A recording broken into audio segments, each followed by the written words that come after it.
Welcome to Nevermind the Furthermore. Wait a minute, this music isn't right, the scene isn't right. Hang on.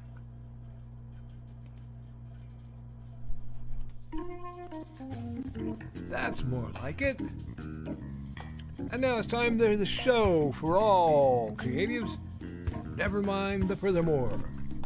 Your source for conversation, inspiration, and fun.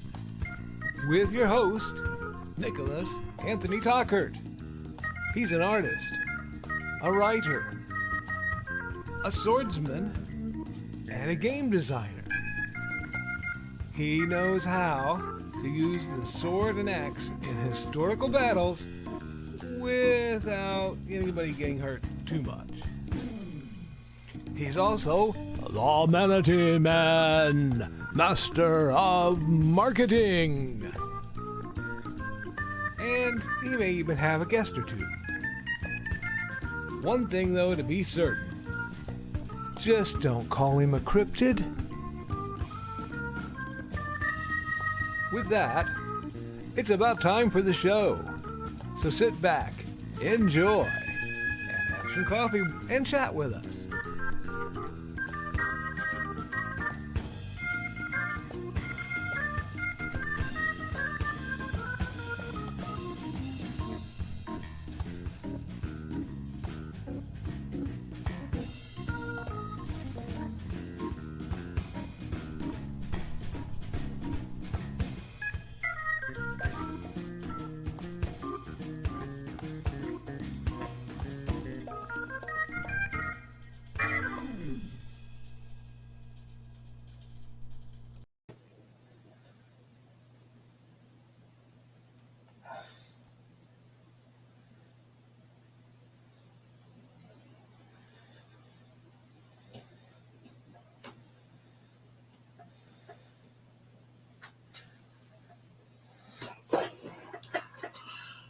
And we are good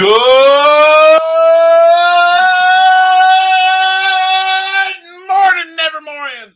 I'm your host with the most, Mr. Nicholas Anthony Tockert, here as always to help promote the simple sword, the fighting axe, and my many other books. I will be getting into discussing some of those a bit later today, accountability-wise. Wow, what have I done accountability-wise? I had a logistics problem with Inktober because I found out the gentleman who founded Inktober, who came up with the term Inktober, started suing anyone who put the word Inktober into any books they published from things they wrote from the prompts. For those of you who do not know, Inktober is basically every year they put out 31 drawing prompts, and you're supposed to do a drawing a day. And it's a lot of fun, but I noticed a lot of other Tobers popping up. Gobtober, Drawtober, etc. I couldn't figure out what was going on. Right? Was it just niche interests? No. Apparently this guy went out and sued the pants off of some people, claiming ownership of things, which was a dick move, and apparently also removed the said gentleman from any fan base, any community, and it really got ugly. So he's backed off, allegedly. But I wanted to make sure, at least on the important things, that Inktober doesn't appear in the title of my pictures, because I do have an art book that's coming. So that dealing with that meant moving around about a dozen images and sorting some stuff out, which took a lot of time. I am still writing away both on my horror anthology, tweaking the Rapid Rapier. I have a script for Luke Stone that I really need to sit down and write up. I'm assuming I can get the format at all passable.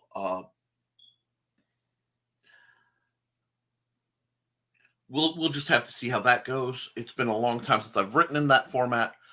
Other than that, I had to do a whole lot of mundane, just work stuff. Oh, and I have a new image that I haven't even cleaned up and scanned, but I'll let you guys see it because I had to get purified. I'm getting my mojo back.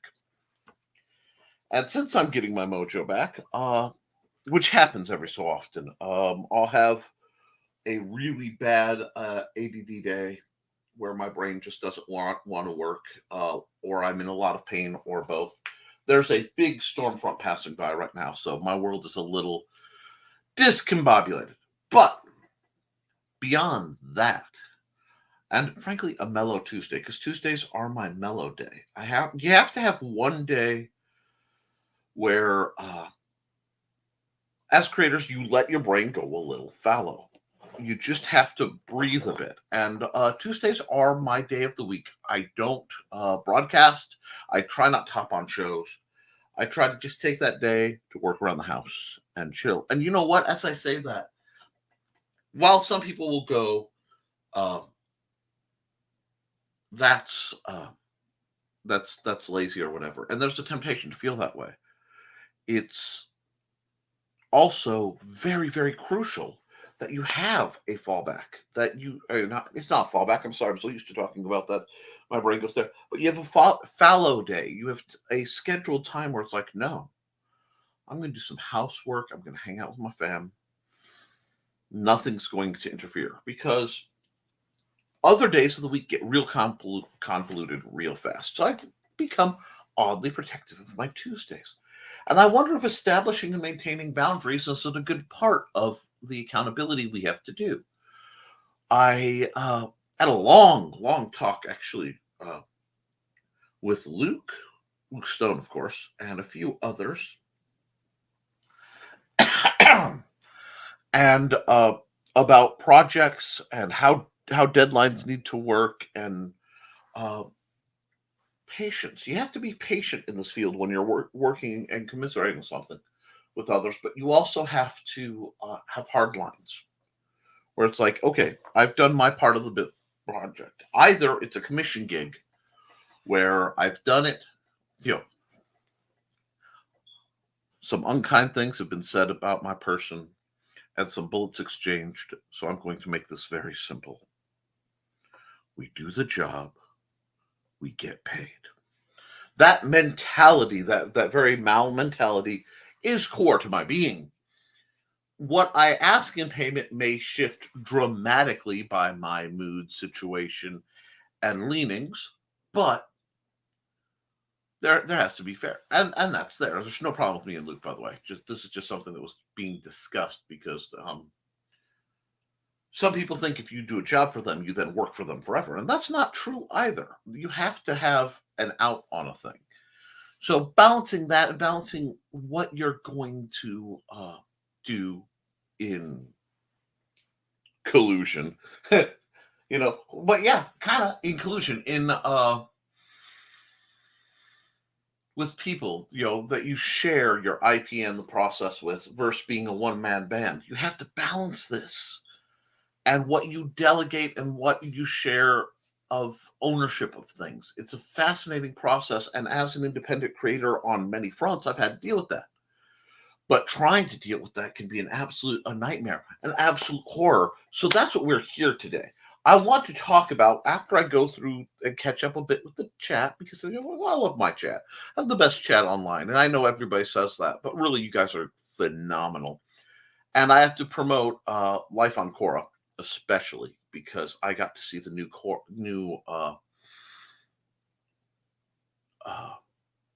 the cover for Volume 1. He's going to be doing a Kickstarter. So the sign up for the Kickstarter is there. I am scrounging to see if I can get enough money to support that, because one, I'm a trade paperback guy, and two, I have a little extra tie to the Life on Quora universe now. So, it means a lot to me. It went from, hey, I've heard about this is cool, to looking at it going, this is really cool, to, oh my gosh. So that will get promoted, and I'm going to hit the comments, and then I want to know, as it is spooky season, how has horror affected your works? What works, how do you imply it? What works has horror popped up in unexpectedly in, or is horror a subject you just keep your hands off of? So while we're waiting on that, I will now look boldly into the comments. Okay. First comment of the day that shows up is, holy moly, Donna and Grant got here early. I need more coffee. Yeah, we were here 2 days ago. Where were you? Well, heck, I do have other things to do. And apologies to folks who commented before 9:29. StreamYard does seem to have cut your comments off. It does this from time to time. Please reshare anything you wish within terms of service and usual rating of the show. Don't get me fired / canceled, folks. My buddy Luke may feel he's uncancelable. I have no such delusions. Cancellation is a very real, very constant threat, and I've had to deal with it a couple times in major aspects of my life. So I take it deadly serious. Let's see what else is going on. Due to blurry vision, I accidentally came in here Monday, but quickly realized my mistake and left. Grant evidently did the same later. Okay, I'll buy that excuse. And hi, Donna. Hi, Carl. I got to see them in person last week. I'm still kind of woo on Saturday. Okay, I'll buy that excuse. She's nearly blind in one eye right now, but it's getting better. I tell folks I'm blind in one eye and blonde in the other, so I don't know what I'm seeing. Anyway, good morning and happy hump day to my fine furry friends. Yes, speaking of hump day and fine furry friends, Daphne Lage is definitely promoting her Ego Raven IP delightfully, and you should look into it if you're not bothered by furrydom. Great, Joby. First day actually. Job's first day actually back in office for a while. Feels nice to be back in the chair. Joe, we're glad to have you back in the office where you can sit and not have to play Frogger. It is a beautiful thing. And there's a comment dump. I love a good comment dump because that means I've got you guys' interest. Hey, Joby. There. Okay, no Frogger today. Nice. Make plans now. Hoosier Indie Book Fair, Saturday, 26. Okay, we're gonna try this again, guys. This is a new one. A lot of my promotions that I've had time to research and rehearse have completed. So I have new ones. Make plans now. Hoosier Indie Author Book Fair, Saturday, November 26th. That's Black Friday, isn't it? 2022, 9 a.m. to 1 p.m. Honeywell Center, 275 Market Street, Wabash, Indiana. I don't believe I'll be able to make that one because I think some family stuff will be going on, but we'll see. Already played Frogger this morning in the rain. We had 3 more patches to pour, and Ozinga was being a back of Richards and didn't give us the last bit we needed last night. Bag of Richards. Yes. No offense, Richie. How the heck did autocorrect get me on my laptop? I don't know. That stuff, I turn it off everywhere because I'd rather have my typos than theirs. But no, it's always there. Wow, they should change their name to Bazinga. Morning, folks. Morning, Richie. And Donna's greeting Richie. Let's see. Hey, Rich. We got a new printer and put it above my head on the shelf. It shoots prints out across the room instead of putting up the paper catcher. I like trying to grab it out of the air before the cats can catch it. Hey, you gotta live the dream, and life is only as fun as you make it, you know? More greetings to Richie. And Nick was here earlier. He might have had to clear the studio of evil before he returns.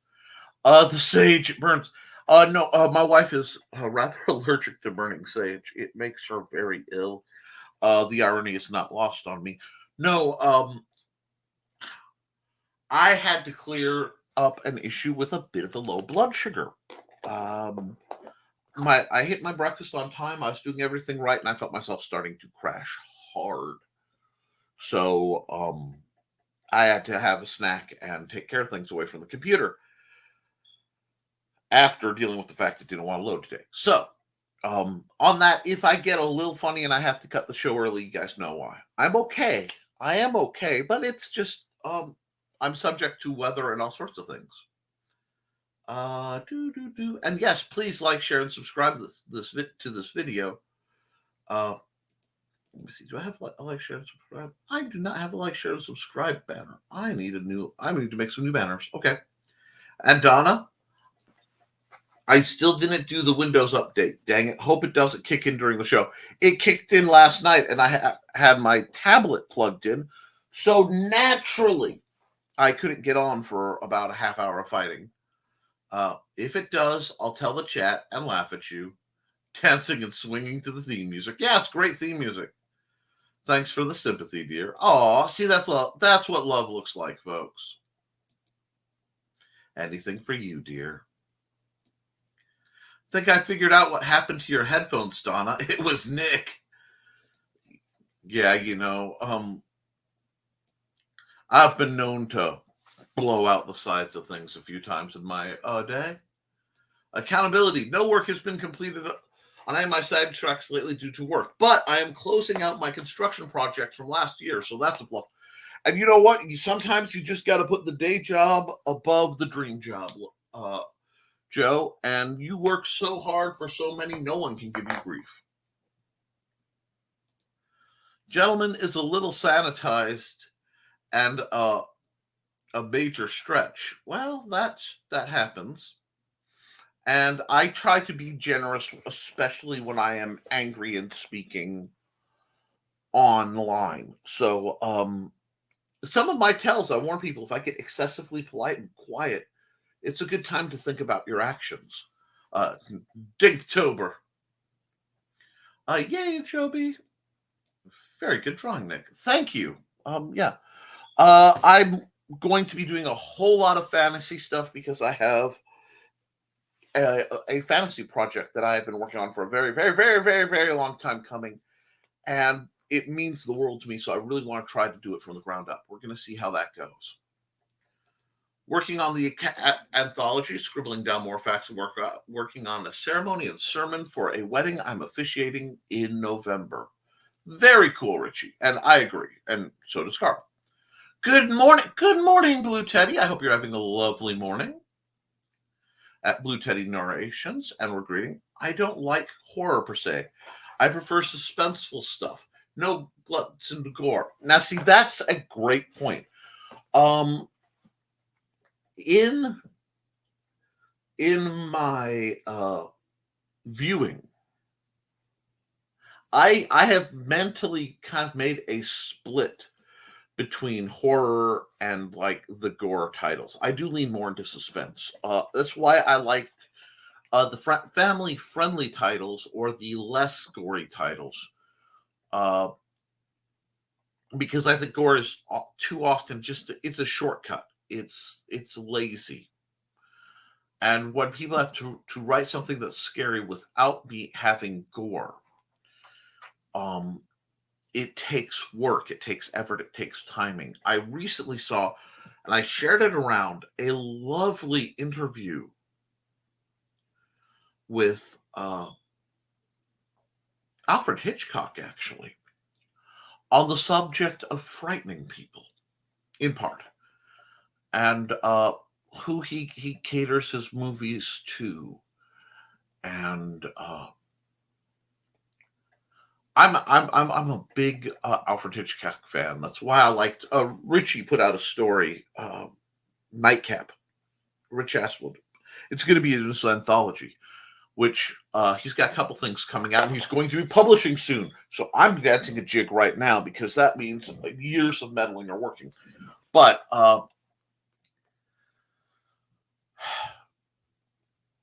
the one second, guys. 1 second.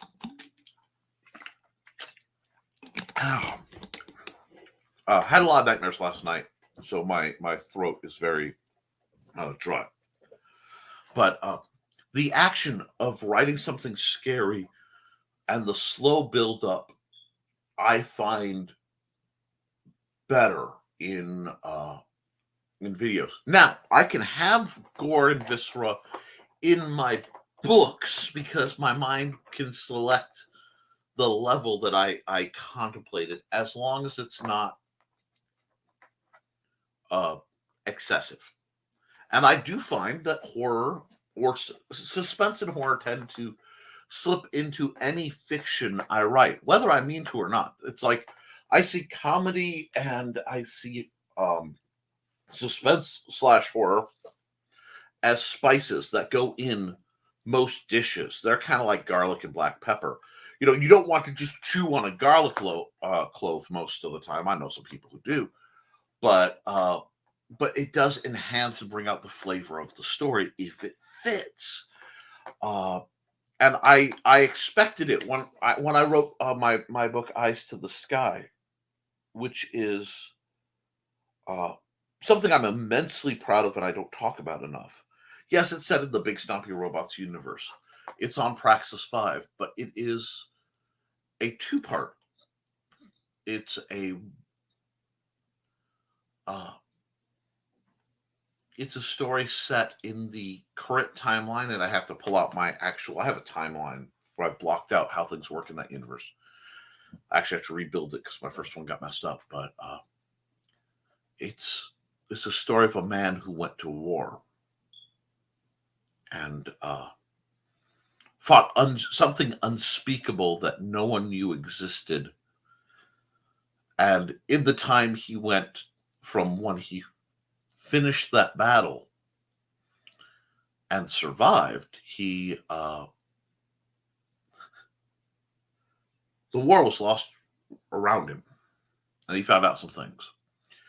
And it flashes forward to how he's lived, because when you know that there's a threat out there, and no one else really does, or perhaps you're not allowed to talk about it, how do you deal with that? How do you prepare? And it almost has a Captain Ahab hint, because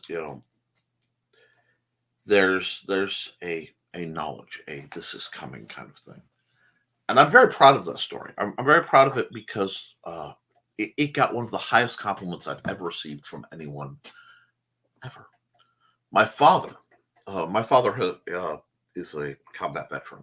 I respect him dearly. It's coming very close to his birthday, about a week away.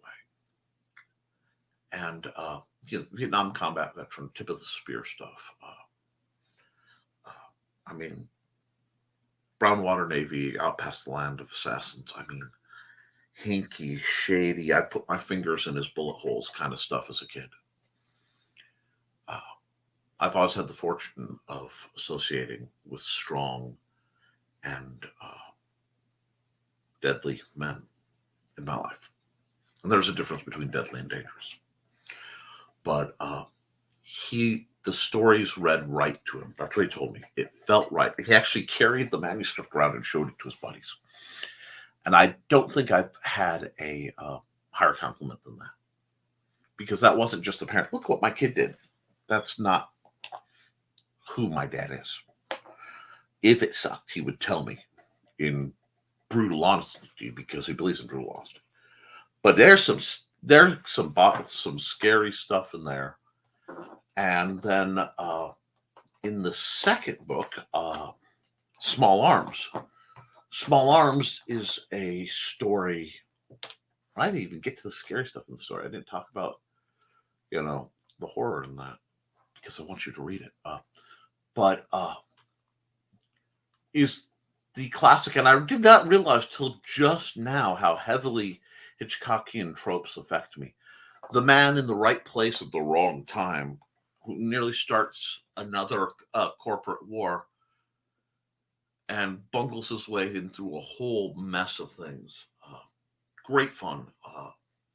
Small Arms has a guy come between multiple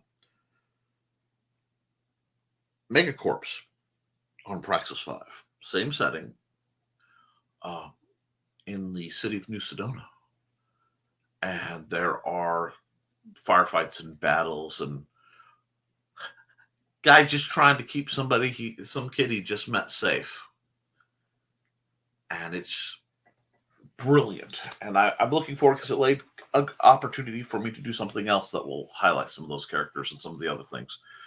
But so I was writing that, I was expecting a almost sci-fi noir kind of thing. Oh, and there's still a lot of world building at this stage in these stories because I have a lot of stories to tell in there. And danged if I didn't slam into some body horror out of nowhere I did not expect. And it was great.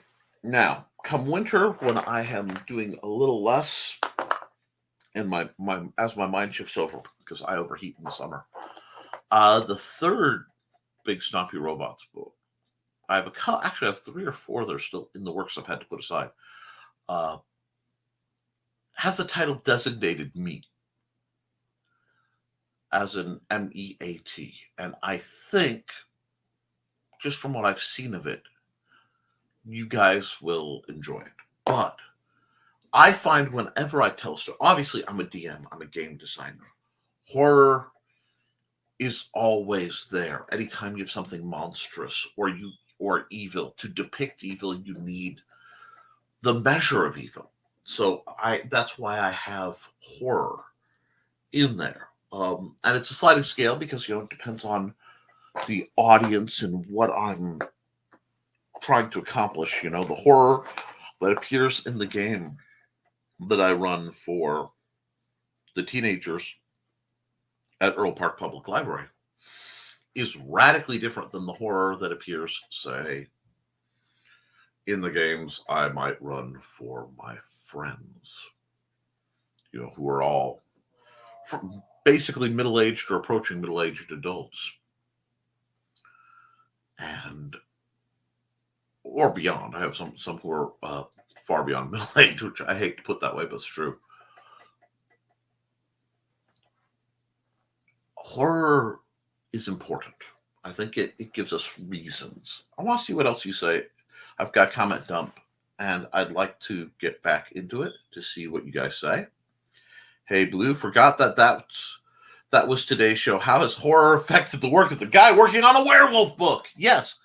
I took horror and backed it off to make it the every day for the main storyline I'm working on.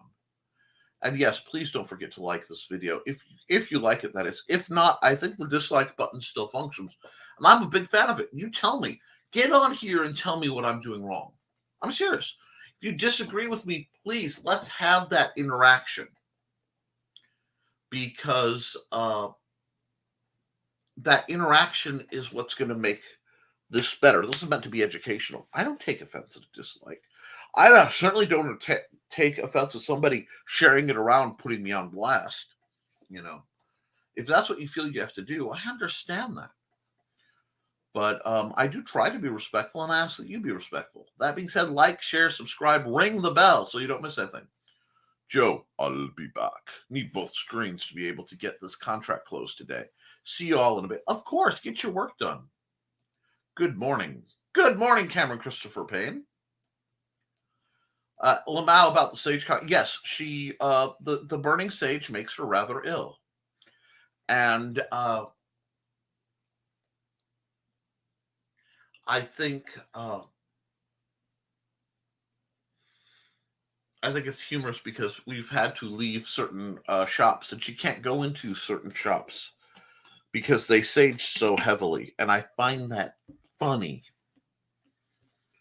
because my wife is a devout Baptist of the old school, like the sane Baptist, not the hair poof, long denim skirt, can't dance crowd.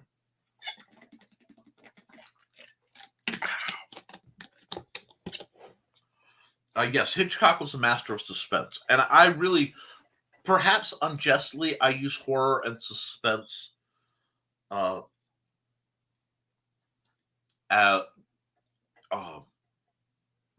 interchangeably, when in reality they are not.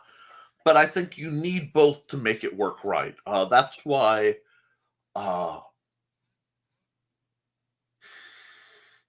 Halloween, the original Halloween, the John Carpenter masterpiece, is my favorite modern slasher flick, and probably my favorite intended classic scary movie of all time is the Bela Lugosi, I want to say 1938 Dracula. It's often imitated, and everybody's made fun of the scenes in both severity or real, but there's just something about that performance that's utterly chilling when Dracula's coming down the stairs and leaves. They're the children of the night. Beware, the stairs can be treacherous. Woo! Just woo! It still gets me. There are things I've watched that were much more traumatic on me.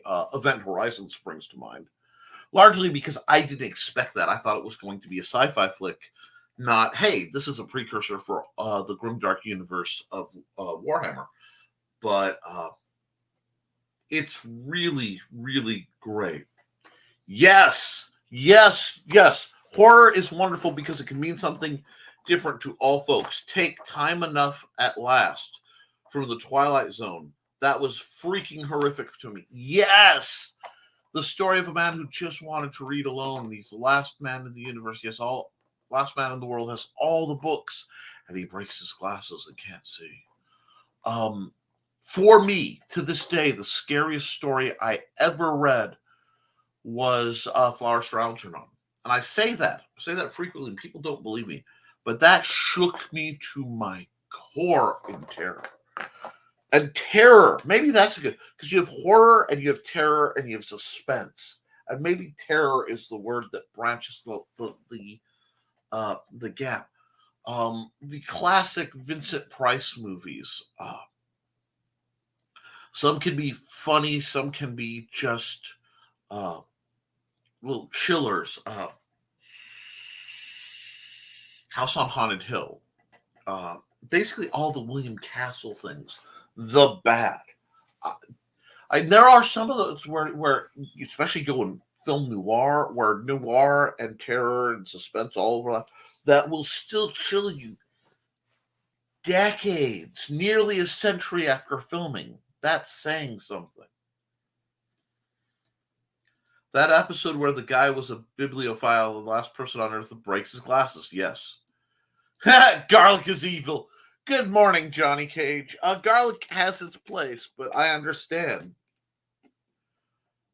Yes, Rich, that was chilling. Hey, Johnny. Hi, Carl. Yes, on the vision spectrum, because I've been fighting both some vision problems and and dyslexia acting up, because when my ADD acts up, my dyslexia acts up, and my nerves all go nutty. So it tells me something neurological with me. But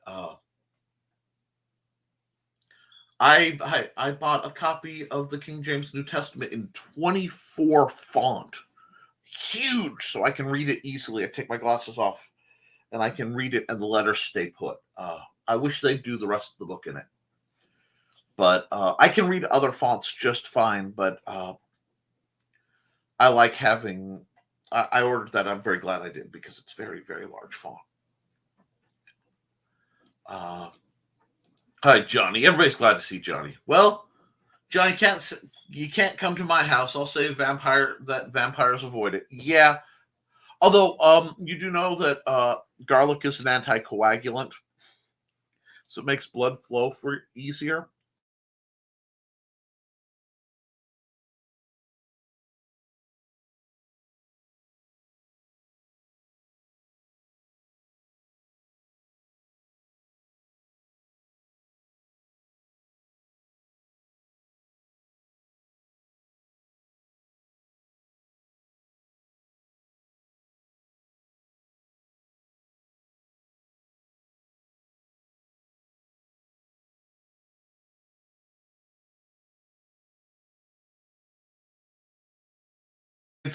Okay, there we go.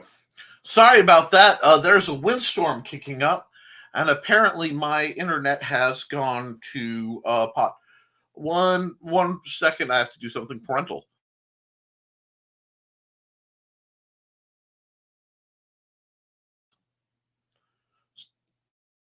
On your play on your tablet.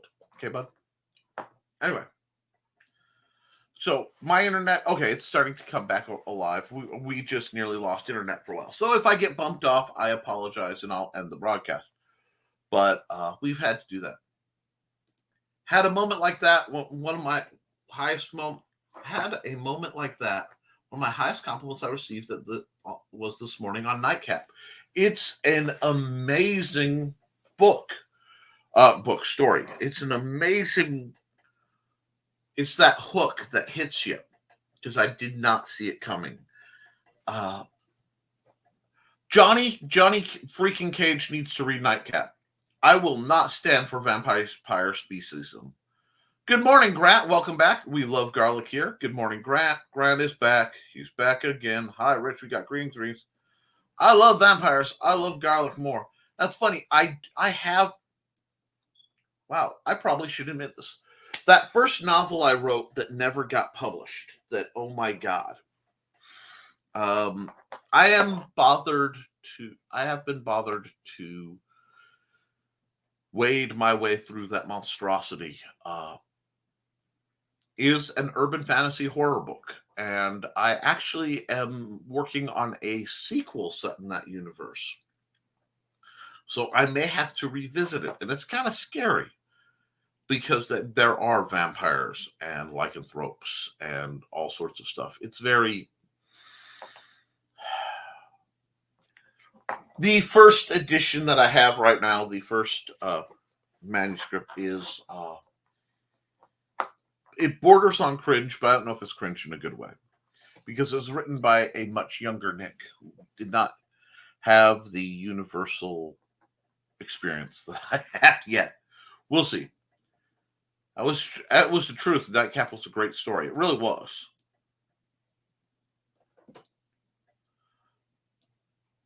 There was a spot in the old Frankenstein Must Be Destroyed that threw me for a loop. It was a non-consensual scene that was scarier than the monster part. That happens too. And it's funny because, like, where people's line... One second, drop something. It was a Sharpie, but with my luck, I would have slipped on it and fallen on my butt. Got to figure out where your line... And non-consensual is interesting. In horror, because horror and sexuality often blend, but especially in the movies and often in books. While sexuality wasn't quite so prominent, although one could say that Dracula's brides were, the sensual, the visceral, and carnal almost was very, very present, especially in the Dracula novel. How that balances is something you have to do and realize where. I mean, we all have triggers. People, like, I can watch a lot of things. I can't watch the bad things happen to kids. It over immerses me, and it makes me angry. It makes me physically, like, I feel it in my chest. I also have that condition where if someone is too embarrassed on screen, I feel it in my soul and it physically hurts. And I'm not being hyperbolic. I literally, when somebody's being very, like, cringe, embarrassing, and they're walking into it and I can see it coming, I have to physically leave the room. It hurts. Like, right in my gut. I'm sure Carl knows the term for it. I've heard the term for it. My wife makes fun of me because there are a lot of movies I love, but it's like, nope, gotta go. And I can't, and I had to fight to explain, no, dear, I can't watch that. Yeah, that's like whenever there's anything messing with an eye, that just squicks me. Knowing that and knowing where your line is and if you're going to push that is a big part of horror and terror. And because I find the goal is always to find the line and stop just at it. Because if it goes too far, it squicks me out. And I'm just, I'm done. Done. Nope. If it, and if it hits too early, it doesn't impact. But if you hit that sweet zone where, oh, girl, I have to keep watching. If you can get this part in a horror book or movie or radio show where you're just like, ugh. And yes, I find, the shadow, the suspense of the shadow and the classic horror stories and like the Lovecraft audiobook retellings. Yog-Shoggoth.com, I think it was. Yog-Shoggoth. Or was it Yogcast? They did amazing tellings of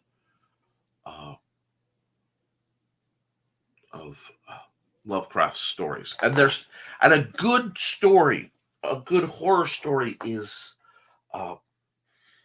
timeless. It's perennial.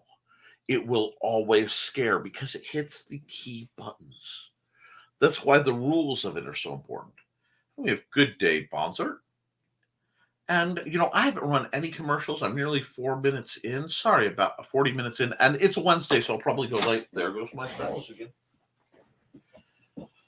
I need to move him elsewhere so he's less likely to lose my stylus or do something creative with a rubber band. Anyway, since Bonzer's here and I haven't run any commercials yet, I'm going to run a commercial for Bonzer. And we will run. Let's run the steampunk channel one. People like that one. See you in about 2 minutes. Greetings, fellow traveler.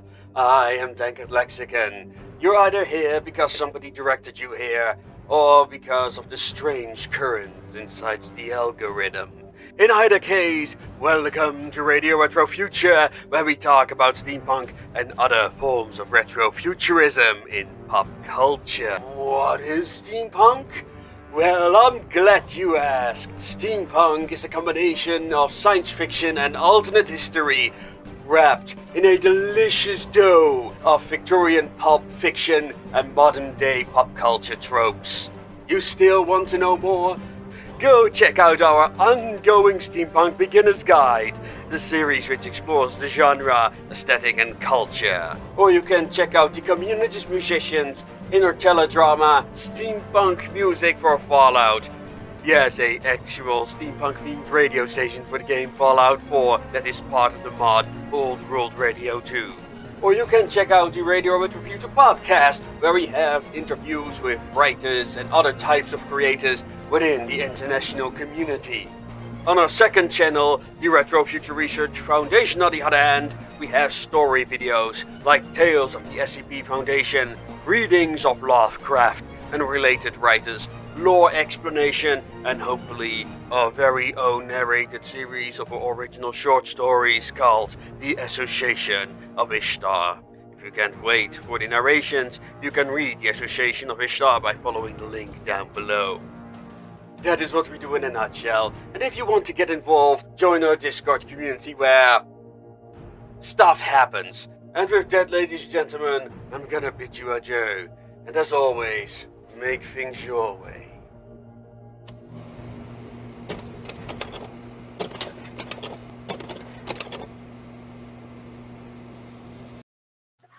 Great hearing from Bonzer.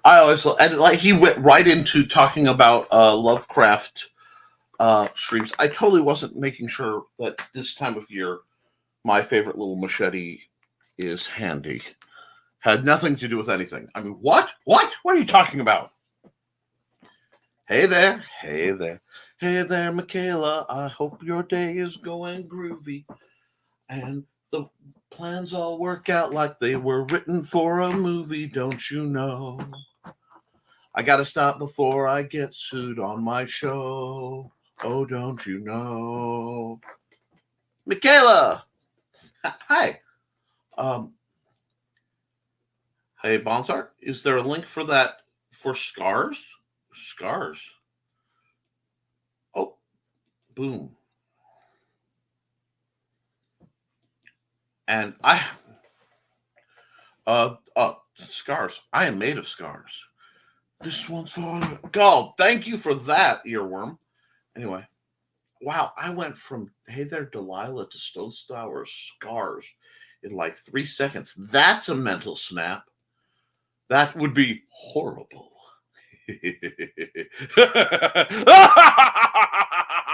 Okay, I'll stop with the scary laugh. Anyway. Yes. Machete came to me. Outside? Nope, just a rainstorm. And a very handy day. Y'all thought I was playing. No, this is my Priscilla. It's a bush sword by Shroud. The sheath is a little dodgy, but the design is impressive. Anyway. Cancel that. We don't want that. Wow, we've got all sorts of technical problems. There we are. And there's that link for the Kindle Vell story Scar. Horror and humor are intrinsically tied together. And to do right, you need suspense. You build suspense, then you break it, then you change the pattern up so you don't have a pattern. Absolutely. The little boy with the backpack with the bomb in it that Hitchcock had. I like to use horror and comedy to offset each other. This is why the Evil Dead series works so well. This is why one of my favorite series of all time, the Tremors series, works so well because you have horror and you have comedy, and it keeps it from falling into either realm. And that balance gives you something called a movie. They used to do this where you'd have complex movies. We want to talk horror well done. The Marvel's Werewolf by Night. What a wonderful, beautiful take on that horror genre. That felt to me like a Universal movie that was just a good, like the classic Universal movies. And keeping that balance, think of the greatest film ever. Everyone should know the greatest film ever. The greatest piece of celluloid ever made has to be Big Trouble in Little China. John Carpenter's masterpiece. I mean, if I had to pick a favorite movie, and my definition, what it takes to be one of my favorite movies is, I have to feel better afterwards. I have to be able to throw it in at any point and find enjoyment. I can't. It has to be viewable with any audience. Because there are a lot of movies I love that I can't show other people. Vampire Hunter D comes to mind. I actually have a film frame of Vampire Hunter D, but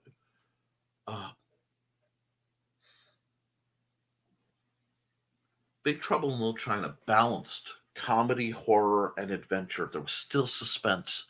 There was still, and some of the imagery was quite graphic, but it never got to the And when it got hit hard as a point and left it, which left it have impact.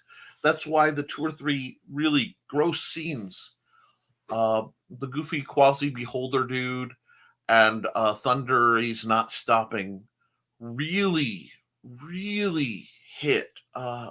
Lit Up Low Pan is up there in practical effects. Finding that balance is really necessary for good horror and good writers to enjoy it. Because that was you want to talk non-consensual horror. I don't know what was worse of the outcomes for the Green-Eyed Women. And being married to a Green-Eyed Woman, that movie has special impact. Being killed and sacrificed or forced to live out Lopan's earthly pleasures. This is scary stuff, folks.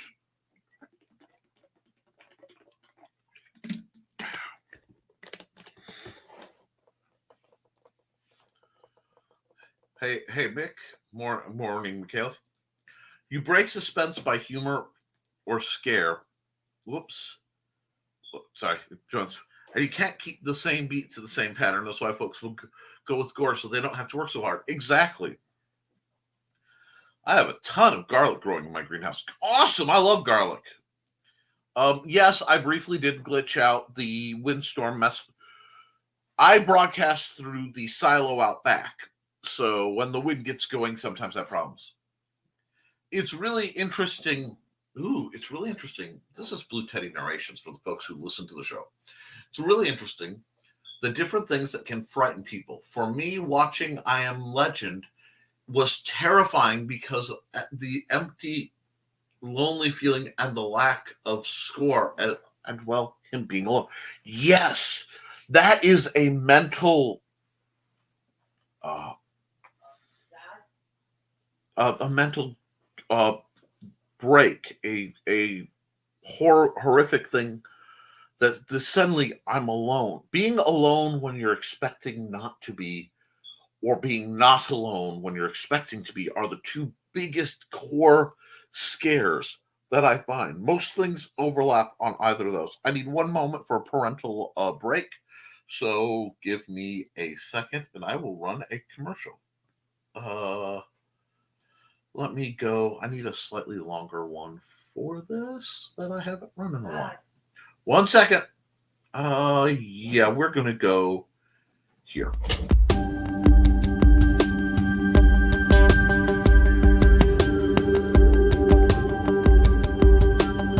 Hi there, my name's Dan Hollifield. I'm the senior editor and publisher of Aphelion website. Aphelion has been online since 1997. Since then, we've brought you the very best amateur science fiction and fantasy writing, and given the world at least 100 brand new professional writers from those who have walked through our doorways. So if you enjoy reading, look for Aphelion.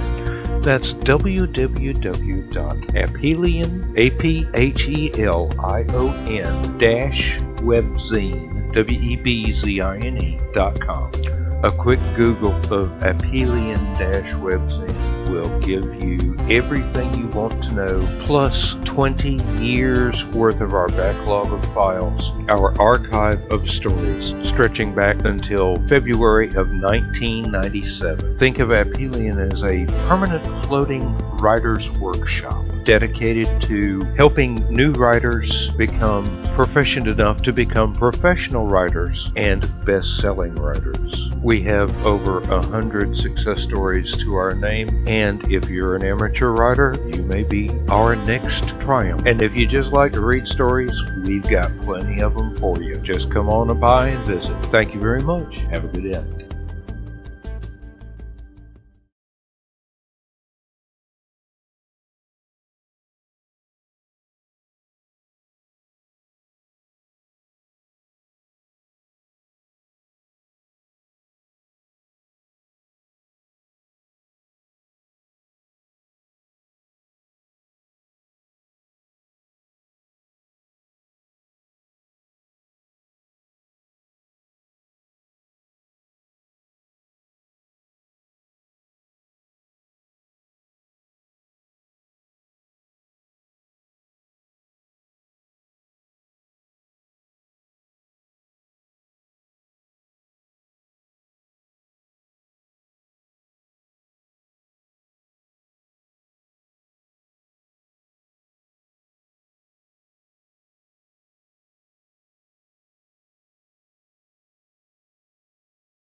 Well, folks, the net is really not loving me.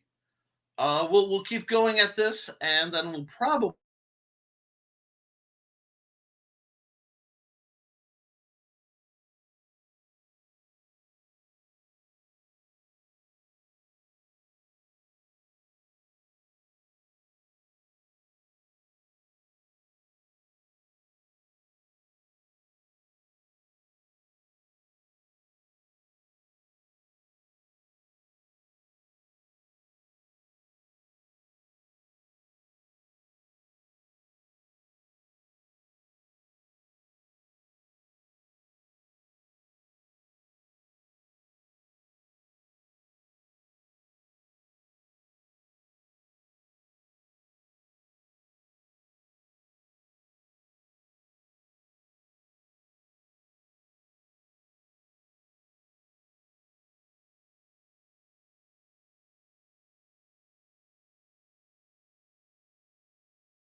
Hey, folks, I'm just going to call it. Please like, share, and subscribe. My net is being totally unreliable.